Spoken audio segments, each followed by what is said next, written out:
Students, welcome once again. आज के मेरे इस वीडियो का टॉपिक है C4 साइकिल। प्लांट फिजियोलॉजी का यूनिट सेकंड का टॉपिक है। C4 साइकिल की खोज किसने की?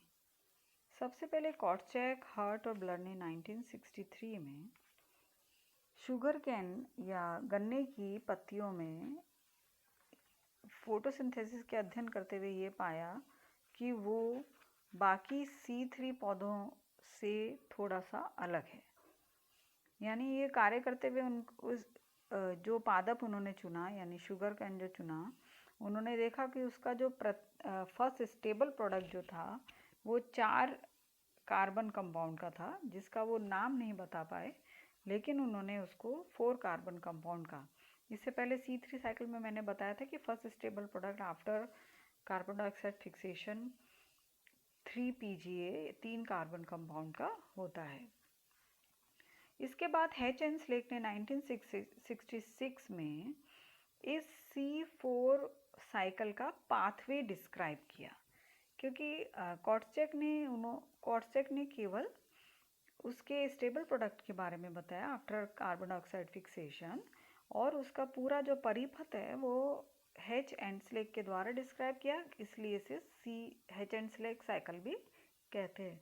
और वो स्टेबल प्रोडक्ट उन्होंने बताया ऑक्जेलो एसिटिक एसिड, जिसे इन शॉर्ट हम लिखते हैं OAA, ऑक्जेलो एसिटिक एसिड। ठीक है, तो यहाँ ये क्वेश्चन यहाँ बन रहा है कि सबसे पहले C4 साइकिल की खोज किस में हुई? तो सबसे पहले C4 साइकिल की खोज जो है वो शुगर केन में हुई थी। ठीक है, तो उसकी खोज का श्रेय कॉर्टचैक को जाता है, क्योंकि उन्होंने सबसे पहले बताया कि 4 कार्बन कंपाउंड वाला एसिड बनता है।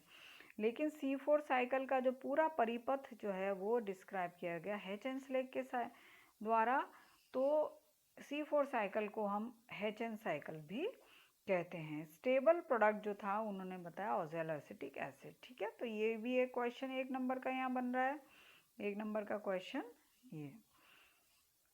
एक तो जो कि उन्होंने परिपथ की खोज की थी, तो उन्होंने ये भी बताया कि जो कार्बन डाइऑक्साइड एक्सेप्टर जो है वो होता है फॉस्फोइनोल पाइरुवेट या फॉस्फोइनोल पाइरुविक एसिड।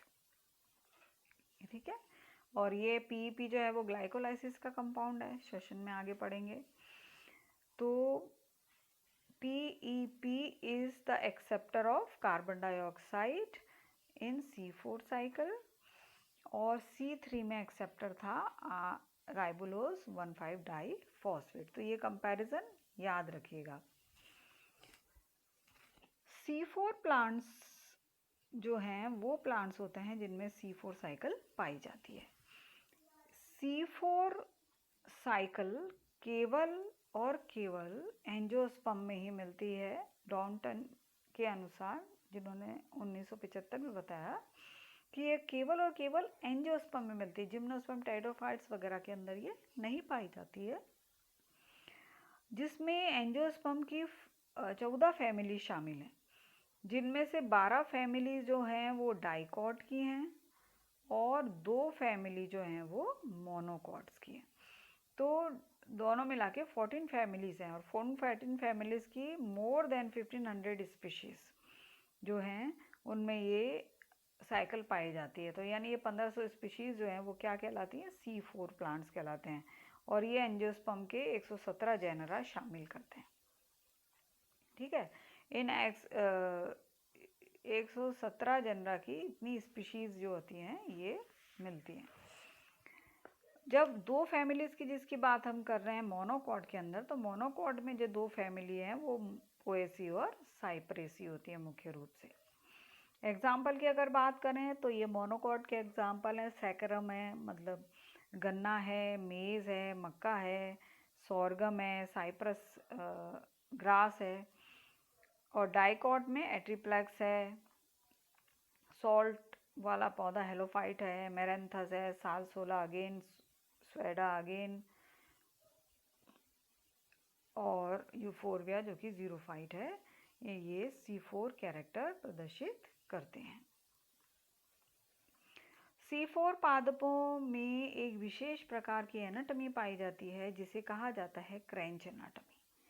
क्रेंच वर्ड जो है वो एक जर्मन शब्द से आया है, ये जर्मन वर्ड है और ये जर्मन वर्ड का मतलब होता है रिथ।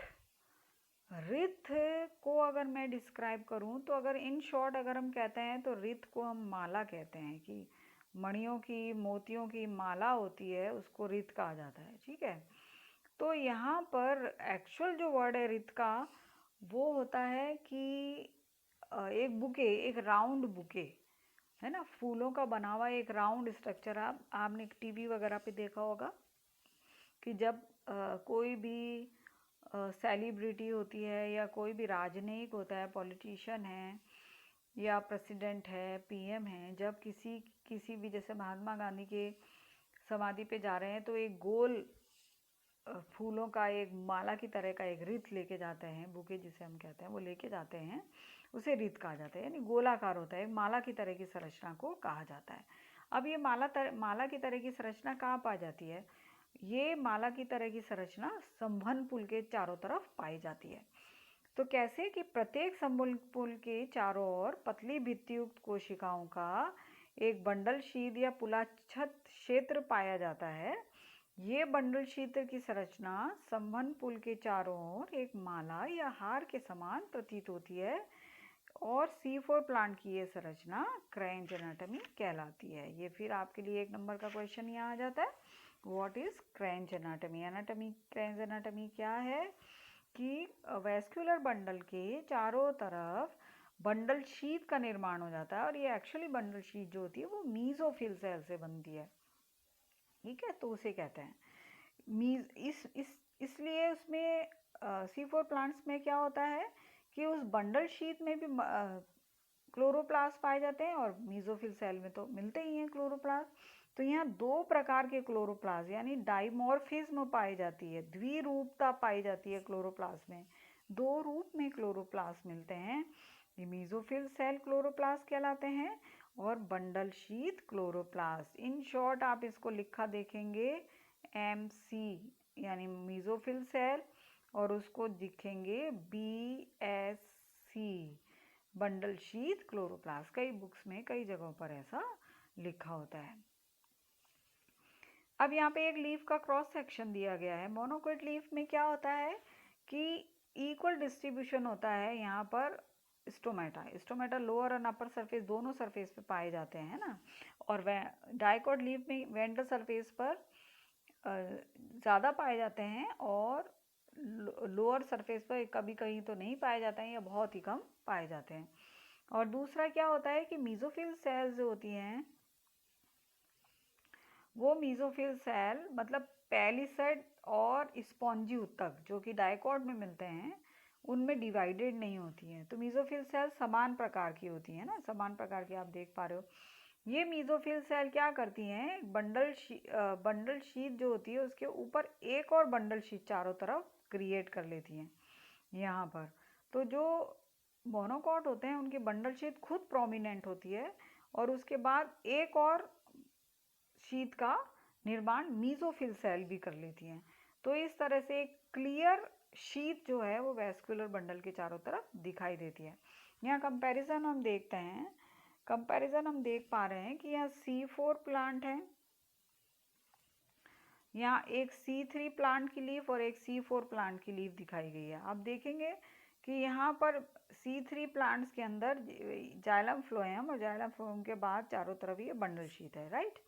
अब यहाँ पर क्या होता है, आप देखो बंडल शीट तो है चारों तरफ, ये वाली बंडल शीट आपको दिख रही है, लेकिन मीजोफिल सेल भी एक माला की तरह की पतली भित्ति वाली कोशिकाएं इसके चारों तरफ इकट्ठी हो गई हैं, ठीक है। तो दिख रहा है एक मालाकार संरचना यहाँ पे बन रही है। तो इस तरह इसको हम कहते हैं क्रेंच एनाटॉमी जो कि पाई जाती है C4 प्लांट में। तो यहाँ पर क्या होता है कि वैस्कुलर बंडल जो होते हैं मीजोफिल सेल में भी होते हैं और वैस्कुलर बंडल मीजोफिल सेल में भी पाए जाते हैं और वैस्कुलर बंडल जो होते हैं वो बंडल शीट क्लोरोप्लास्ट यानी यहाँ पे भी मिल रहे हैं और इसमें भी मिल रहे हैं, मीजोफिल और बंडल शीट दोनों में पाए जाते हैं। अब ये आप 2 नंबर का क्वेश्चन यहाँ पर आता है कि डिफरेंस मीजोफिल सेल और क्लोरोप्लास्ट बंडल शीट क्लोरोप्लास्ट में क्या है। तो मीजोफिल सेल में जो क्लोरोप्लास्ट है वो छोटे साइज का होता है, जबकि बंडल शीथ सेल का क्लोरोप्लास्ट कंपैरेटिवली बड़ा होता है। हम दोनों के कंपैरिजन की बात करते हैं, या क्लोरोप्लास्ट बड़ा होता है बंडल शीथ में, या क्लोरोप्लास्ट स्मॉलर होते हैं। जहाँ पर छोटे क्लोरोप्लास्ट हैं आकार में, साइज में जो छोटे क्लोरोप्लास्ट हैं, वहाँ पर ग्रेना डेवलप्ड रहता है, वेल डेवलप्ड ग्रेना। ग्रेना को वापस जब मैंने शुरू में पढ़ाया था, बताया था, थाइलेकोइड जिस तरह से स्टेक बना लेते हैं, ढेर बना लेते हैं, उसे ग्रेना कहते हैं। जबकि यहाँ वेल डेवलप्ड ग्रेना नहीं मिलते हैं, यानी कि ग्रेना नहीं मिलते, थाइलेकोइड जो बिखरे हुए क्लोरोप्लास्ट में पाए जाते हैं। यहाँ पर स्टार्च के ग्रेन्यूल्स नहीं पाए जाते हैं, यहाँ पे स्टार्च के ग्रेन्यूल्स बनते हैं।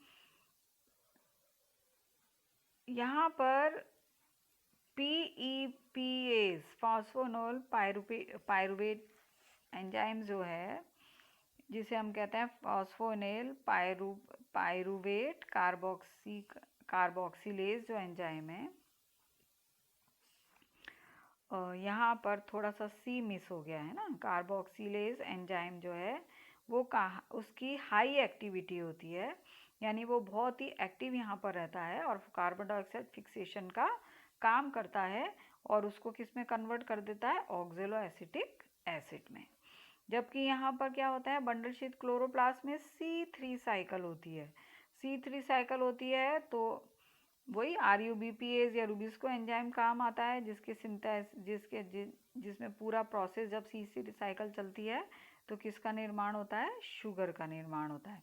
इसीलिए यहाँ पर स्टार्च मिलता है और यहाँ पर स्टार्च नहीं पाया जाता है, क्योंकि C3 साइकिल यहाँ पर नहीं पाई जाती। यहाँ पर C3 साइकिल एब्सेंट होती है और यहाँ पर C3 साइकिल पाई जाती है। जैसे कि मैंने अभी पहले भी बताया था, C4 पाथवे की जो खोज है वो हेच एंड स्लेक ने की थी, इसलिए इसे C4 साइकिल भी कहा जाता है। इसका अनदर नेम जो है वो है डाई कार्बोक्सिलिक एसिड साइकिल, क्योंकि जो 4 कार्बन कंपाउंड जो बनता है ऑक्जेलो एसिटिक एसिड, वो मैलिक एसिड के अंदर आगे कन्वर्ट हो जाता है, तो वो भी 4 कार्बन कंपाउंड है, ये भी 4 कार्बन कंपाउंड है, यानी 2 एसिड का निर्माण है, तो इसलिए डाई कार्बोक्सिलिक एसिड साइकिल भी इसको कहा जाता है। ये अगेन 1 नंबर का क्वेश्चन आपके लिए हो जाता है। ये मैंने पहले भी बता दिया है कि इसकी खोज शुगर केन में हुई थी और पाथवे का डिस्क्रिप्शन जो है वो हेच एंड स्लेक ने किया था। तो सबसे पहले हम हेच एंड स्लेक साइकिल को यहाँ पर देख लेते हैं। यहाँ पर आप क्लियरली देख पा रहे हो, मीजोफिल सेल का क्लोरोप्लास्ट है और ये बंडल शीथ सेल का क्लोरोप्लास्ट है। यहाँ क्लोरोप्लास्ट शो किए गए हैं यहाँ पर और यहाँ पर, ठीक है। तो सबसे पहले यहाँ स्टोमेटा ओपन है, स्टोमेटा ओपन है से कार्बन डाइऑक्साइड अंदर आती है, मतलब कार्बन डाइऑक्साइड का इंटेक हो रहा है फोटोसिंथेसिस की क्रिया में। तो यहाँ पर सबसे पहले PEP कार्बोक्सिलेज एंजाइम, जैसे कि अभी मैंने बताया था, कार्बन डाइऑक्साइड को फिक्स करने का काम करता है। और ये कैसे फिक्स होती है, PEP फॉस्फोइनोल पायरुवेट इसको लेता है कार्बन डाइऑक्साइड को in the presence of enzyme PEP carboxylase, और ये कन्वर्ट कर देता है उसको 4 कार्बन कंपाउंड जिसे कहते हैं ऑक्जेलो एसिटिक एसिड। ये oxaloacetic acid malic dehydrogenase द्वारा मैलेट में, यानी मैलिक एसिड में कन्वर्ट हो जाता है, ठीक है। अब यहाँ पर आप देख रहे हैं 2 टर्म लिखे हुए हैं, OMTI, ठीक है। ये OMTI और ये एक ट्रांसलोकेटर है, ठीक है। DID2 ये भी एक ट्रांसलोकेटर है। ट्रांसलोकेटर यानी इनके ट्रांसलोकेशन का काम, ट्रांसलोकेशन में ये काम आते हैं। तो ये जो मैलिक एसिड यहाँ पे बना एंजाइम जो काम आ रहा है मैलेट डिहाइड्रोजिनेज, ये ट्रांसपोर्ट हो जाता है इसके द्वारा, ट्रांसलोकेटर के द्वारा ट्रांसलोकेट हो जाता है कहाँ पर, बंडल शीथ सेल में। ये बंडल शीथ सेल जो होती है ये एक एंजाइम हेचन साइकिल के अकॉर्डिंग ये मैलिक एंजाइम यहाँ पर मौजूद है उस मैलिक एंजाइम से ये ब्रेक हो जाता है वापस पायरुवेट में, और कार्बन डाइऑक्साइड जो होती है वो अलग हो जाती है। तो यानी डी कार्बोक्सिलेशन का प्रोसेस यहाँ पर होता है। और ये कार्बन डाइऑक्साइड कहाँ यूज़ हो जाती है? ये कार्बन डाइऑक्साइड यहाँ पर यूज़ होती है, यानी रूबिस्को एंजाइम्स के द्वारा ये फिक्स कर दी जाती है।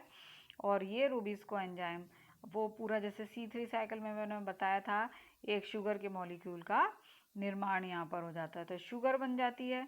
और ये शुगर जो होती है वो फ्लोएम में चली जाती है, फ्लोएम से वैस्कुलर फ्लोएम से इसका खाद्य पदार्थ का ट्रांसलोकेशन होता है, ये पहले बताया था सोर्सिंग में आपको। तो ये वहाँ पहुँच जाती है। अब क्या होता है, फिर ये ट्रांसलोकेटर यहाँ पर मौजूद हैं। ये ट्रांसलोकेटर पायरुवेट को वापस कहाँ ले आते हैं? बंडल शीथ सेल से मीजोफिल सेल में, और मीजोफिल सेल्स में ये वापस डाइकाइनेज एंजाइम के द्वारा पीईपी में कन्वर्ट हो जाता है। अब काइनेज के बारे में मैंने C3 साइकिल में बताया था, जहाँ काइनेज यूज़ हो रहा है तो वहाँ पे क्या यूज़ हो रही है? एटीपी यूज़ होती है ना।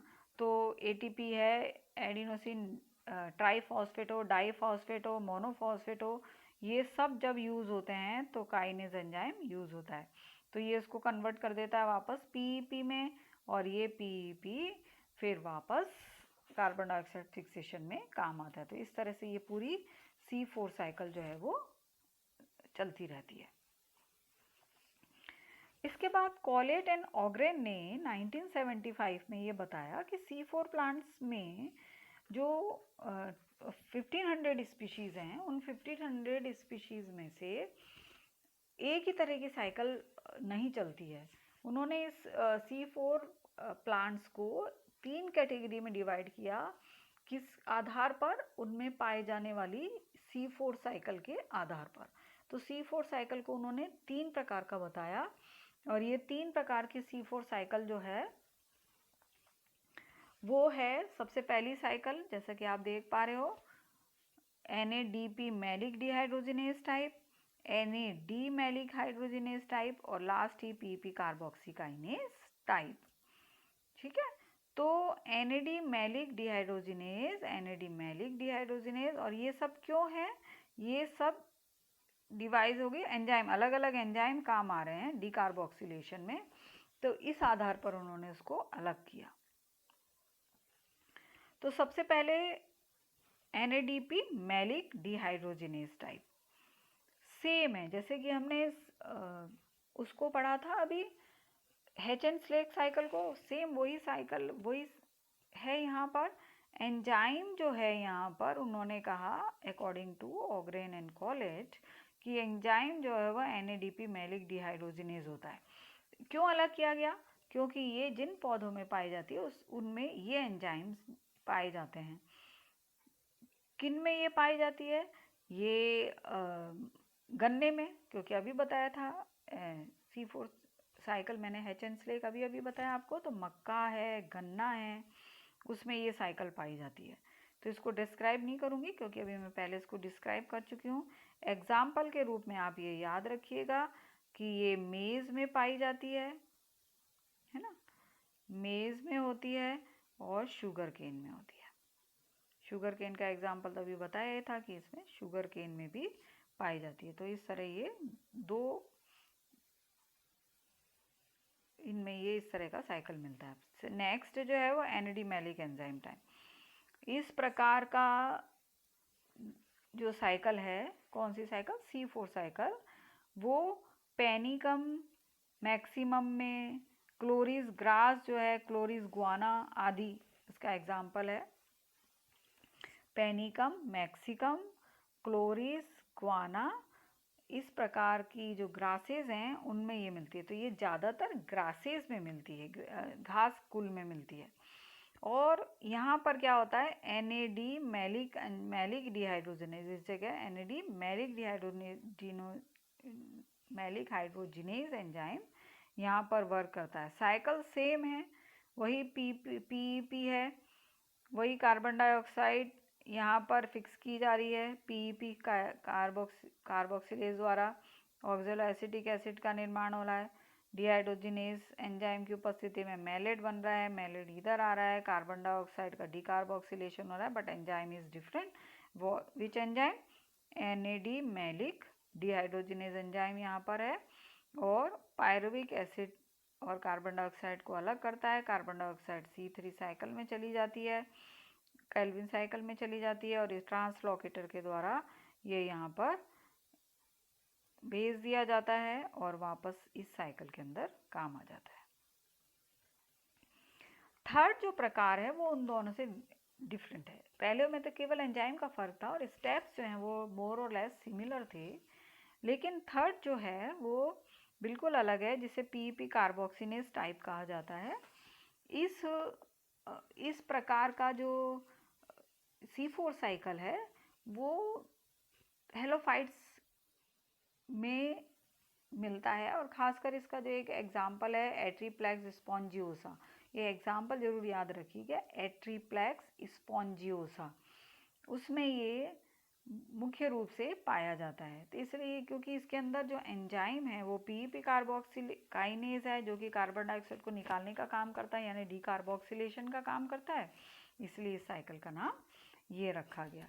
तो अब इसमें भी अगर इस साइकिल को हम देखें तो थोड़ा सा डिफरेंट हमको लगता है, और वो डिफरेंस कहाँ पर है ये आप देखिए। यहाँ पर वही कार्बन डाइऑक्साइड का फिक्सेशन, वही PEP है जो कि एक्सेप्टर के रूप में काम करता है, एंजाइम है वही कार्बोक्सिलेज, और ऑक्जेलो एसिटिक एसिड का यहाँ पर निर्माण हो रहा है। ये ऑक्जेलो एसिटिक एसिड जो है वो 2 वे से काम करता है ना। कैसे? एक तो नॉर्मल वे है, और NADP डिहाइड्रोजिनेज, और यहाँ से होता हुआ ये वापस यहाँ जा रहा है ना, ये नॉर्मल, क्योंकि ये पूरी साइकिल वो साइकिल है जो आपको ये बता रही है कि एक नॉर्मल परिपथ क्या है और एक PEP कार्बोक्सी काइनेज वाला परिपथ क्या है। ठीक है, तो ये इससे क्लियर हो जाएगा आपको कि डिफरेंस क्या है दोनों में। इस साइकिल में क्या होता है, यहाँ तक तो सिमिलर हो गया। अब क्या होता है कि यहाँ पर ये ऑक्जेलो एसिटिक एसिड जो होता है वो एस्पार्टिक एसिड में या एस्पार्टेट में कन्वर्ट हो जाता है, और लोकेटर्स के द्वारा ये एस्पार्टेट ट्रांसलोकेट कर दी जाती है। कहाँ पर? बंडल शीथ सेल में। ये बंडल शीथ सेल है, यहाँ पर ये एस्पाराजिन अगेन कन्वर्ट हो जाता है किस में? ऑक्जेलो एसिटिक एसिड में। ये ऑक्जेलो एसिटिक एसिड अब जो, चूँकि हम इस साइकिल को जो कह रहे हैं PEPCK इसका शॉर्ट फॉर्म है, फॉस्फोइनोल पायरुवेट कार्बोक्सी काइनेज। ये एंजाइम यहाँ है, और काइनेज जहाँ पर है मैंने जैसे कि बताया था एडिनोसिन ट्राई डाई मोनो, कोई भी फॉस्फेट यहाँ पर यूज़ हो रहा है, तो ये क्या कर रहा है? ATP से फॉस्फेट ले रहा है और उसको ADP में कन्वर्ट कर रहा है। एक फॉस्फेट कम हो गया, यहाँ डाईफॉस्फेट हो गया, और किस में बदल रहा है उसको? PEP में। ठीक है, वापस उसको बदलता है PEP में, फॉस्फोइनोल पायरुवेट में। जबकि पिछली इन साइकिल्स में, जो पिछली साइकिल्स होती हैं उनमें क्या होता है कि वो पायरुवेट में बदला जाता है जब डीकार्बोक्सिलेशन होता है। तो यहाँ पर डीकार्बोक्सिलेशन हुआ, कार्बन डाइऑक्साइड निकली, और PEP यहाँ पर मौजूद है। ठीक है, अब ये कार्बन डाइऑक्साइड जो होती है, ये कार्बन डाइऑक्साइड किस में यूज़ हो जाती है? केल्विन साइकिल में यूज़ हो जाती है, और शुगर का निर्माण करती है। ये तो पूरा प्रोसेस इस तरह से चलता रहता है, और ये PEP कार्बोक्सी काइनेज टाइप जो है वो यहाँ पर पूरी साइकिल जो है वो चलती रहती है। किस में पाई जाती है? एट्रीप्लेक्स में। तो इस तरह से कॉलेट एंड ऑग्रेन ने C4 साइकिल को मॉडिफाई करके 3 रूप में डिवाइड किया। किस आधार पर? जो 1500 फैमिलीज जिनमें ये मिलता है उनमें पाए जाने वाले एंजाइम्स के आधार पर। ठीक है, तो एक एंजाइम कौन सा है? NADP malic dehydrogenase. ये क्या काम करते हैं? डीकार्बोक्सिलेशन का। ठीक है, डीकार्बोक्सिलेशन का होता है, डीकार्बोक्सिलेशन होता है बंडल शीथ सेल में। ये बंडल शीथ क्लोरोप्लास्ट है बंडल शीथ के अंदर, तो यहाँ पे जहाँ कार्बन डाइऑक्साइड निकल रही है वहाँ ये एंजाइम अलग हो जाते हैं। तो NADP P dehydrogenase malic dehydrogenase, NAD malic dehydrogenase और PEPCK, और ये सब कहाँ पाए जा रहे हैं? बंडल शीथ क्लोरोप्लास्ट में। पाए जाने वाले पौधों के आधार पर, पाए जाने वाले पौधों में उन एंजाइम्स के आधार पर इन्होंने इसको C4 साइकिल को 3 कैटेगरी में बांटा। अब क्वेश्चन ये होता है कि C4 और C3 पौधे जो होते हैं उनमें से सबसे ज़्यादा एफिशिएंट पौधे या महत्वपूर्ण पौधे कौन से हैं, यानी फोटोसिंथेसिस के लिए एफिशिएंसी किन में ज़्यादा पाई जाती है। तो यहाँ पर मैं आपको एक्सप्लेन करूँ कि C3 पौधे जो होते हैं उनमें कार्बन डाइऑक्साइड जो फिक्स की जाती है वो रूबिस्को एंजाइम के द्वारा होती है, जबकि C4 पौधों के अंदर कार्बन डाइऑक्साइड फिक्सेशन का काम PEP कार्बोक्सिलेज करता है। तो PEP कार्बोक्सिलेज की एफिनिटी या बंधुता कार्बन डाइऑक्साइड के लिए रूबिस्को से ज़्यादा होती है। क्लियर? तो PEP कार्बोक्सिलेज कम से कम कार्बन डाइऑक्साइड की सांद्रता में भी उसको स्थिर करने की क्षमता रखते हैं, जबकि रूबिस्को के साथ ऐसा नहीं होता है। तो ऐसी स्थिति में हम कह सकते हैं कि बहुत कम मात्रा में भी कार्बन डाइऑक्साइड को फिक्स कर लेते हैं C4 पौधे, इसीलिए ये फोटोसिंथेसिस के लिए ज़्यादा एफिशिएंट पौधे होते हैं, है ना। अभी मैंने आपको एग्जाम्पल दिया था कि कई मरुद्भिद पौधे हैं, जैसे यूफोर्बिया नाम लिया था, यूफोर्बिया वगैरह जो मरुद्भिद पौधे होते हैं उनमें कई बारी जो स्टोमेटा होते हैं वो बहुत कम खुले होते हैं, आंशिक खुले होते हैं। तो ऐसी स्थिति में कार्बन डाइऑक्साइड की जो उपलब्धता उनके लिए रहती है वो बहुत कम होती है, और इन पौधों में फिर भी फोटोसिंथेसिस की रेट हाई होती है। वो यही कारण से होती है कि इनमें PEP कार्बोक्सिलेज द्वारा कार्बन डाइऑक्साइड का फिक्सेशन होता है, जिसकी बंधुता रूबिस्को एंजाइम की तुलना में कार्बन डाइऑक्साइड से अधिक होती है। क्लियर? एंड सेकंड जो पॉइंट है C4 प्लांट को एफिशिएंट बनाता है, महत्वपूर्ण बनाता है C3 प्लांट से, वो है कि C3 पौधों में प्रकाशीय श्वसन होता है, फोटो रेस्पिरेशन पाया जाता है, जबकि ये फोटो रेस्पिरेशन C4 पौधों में नहीं पाया जाता है।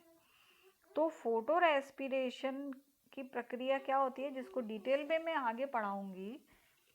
फोटो रेस्पिरेशन जो है वो क्रिया, अगर डेफिनेशन है उसको बोलूँ, photo means light, respiration means श्वसन।